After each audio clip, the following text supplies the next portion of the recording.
বানিয়ে আজকে রেসিপিটি শুরু করি। রেসিপিটি হলো চিংড়ি মাছের মালাইকারি। আপনারা দেখতে থাকেন, আশা করি ভালো লাগবে। ভালো লাগলে একটা লাইক, শেয়ার ও সাবস্ক্রাইব করতে ভুলবেন না। আমার চ্যানেলে নতুন বন্ধু হলে সাবস্ক্রাইব করে অল নোটিফিকেশন অন করে দিবেন এবং ফেসবুক থেকে দেখলে পেজটি ফলো করে দিবেন। আপনারা এক একটি ফলো আমাকে অনেক দূরে এগিয়ে নিয়ে যেতে পারে। রান্নাঘরে অনেক কাজ আছে, কাটাকাটি বাটাবাটি। আমার সাথে চলো রান্না করে। প্রথমে আমি একটা নারকেল কুড়াইয়া নিলাম। নারকেলের মধ্যে অল্প পরিমাণ কুসুম গরম পানি দিয়ে নারকেলটারে আগে ভিজিয়ে রাখলাম। চিংড়ি মাছ ভাজলে বাঁকা হয়ে যাব, খাটি বান্ধা দিলাম সোজা থাকার জন্য। তাতে কড়াই বসাইলাম, কড়াইয়ে তেল দিলাম। এখন আমি চিংড়ি মাছের মাঝে হলুদ আর লবণ দিয়ে মিশাইয়া নিব।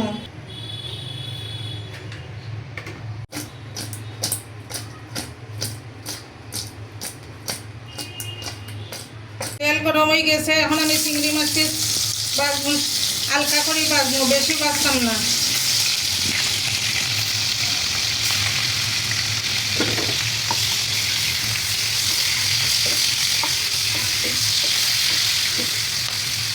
আমার চিংড়ি মাছ ভাজি হয়ে গেছে, আমি এখন প্লেটে উঠাইয়া নেব।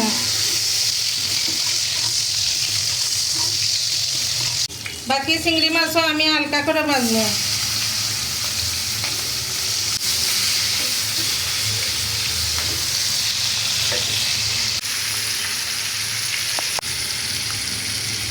আমার সব চিংড়ি মাছ ভাজি হয়ে গেছে গিয়ারি, আমি এখন উঠাইয়া নিলাম। ভাজার তেলের মাঝে আরও কিছু তেল দিয়া দিলাম। তেলের মধ্যে গোটা গরম মশলা দিলাম, পেঁয়াজ বাটা দিয়া দিলাম,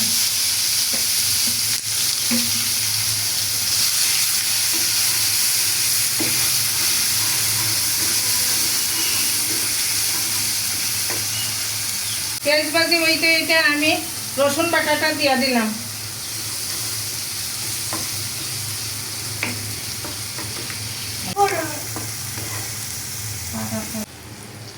আমি ঘি দিতে ভুলে গেছিলাম, আমি সামান্য ঘি দিলাম।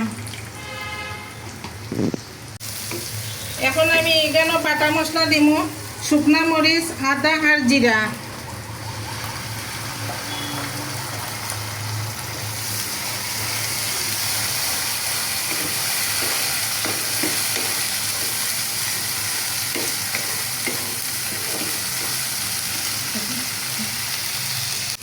এই মালাইকারির মাঝে আমি কোনো পানি দিতাম না, এখন দিয়া দিলাম মশলার জল, একটু নারকেলের দুধ।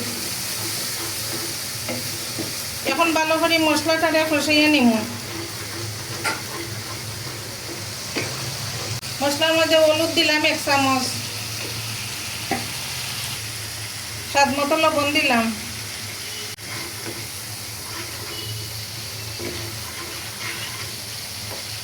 চিনি দিলাম।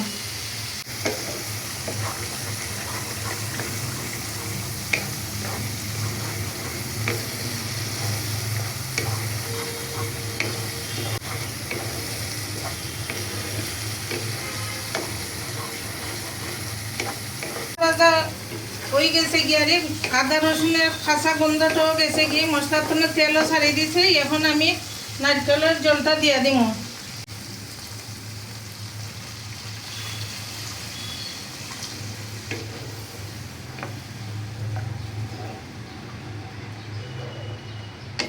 চারটা কাঁচামরিচ দিয়ে দিলাম।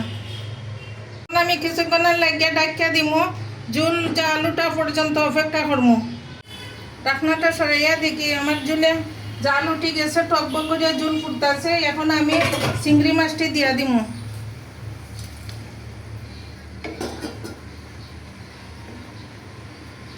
আরও কিছুক্ষণ জাল দিব, তারপরে গরম মশলা গুঁড়া দিয়া চিংড়ি মাছের মালাইকারি নামাই নিব।